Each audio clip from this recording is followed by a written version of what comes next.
ಭಾರತದ ಪ್ರಜೆಗಳಾದ ನಾವು ಭಾರತವನ್ನು ಸಾರ್ವಭೌಮ,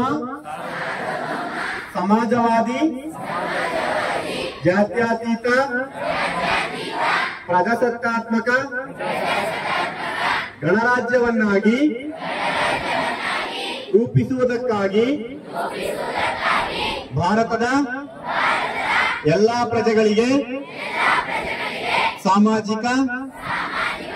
ಆರ್ಥಿಕ ಮತ್ತು ರಾಜಕೀಯ ನ್ಯಾಯವನ್ನು ವಿಚಾರ, ಅಭಿವ್ಯಕ್ತಿ, ನಂಬಿಕೆ, ಧರ್ಮ ಮತ್ತು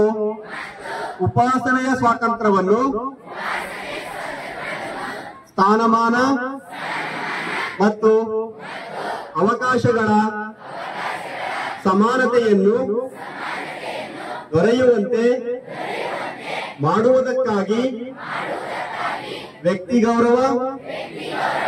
ದೇಶದ ಏಕತೆ ಮತ್ತು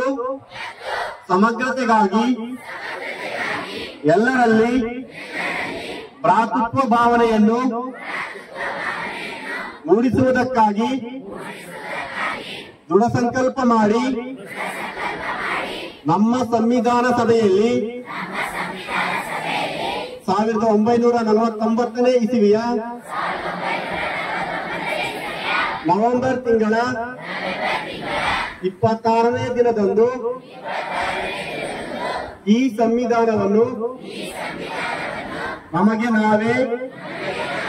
ಅರ್ಪಿಸಿಕೊಂಡು ಅಂಗೀಕರಿಸಿ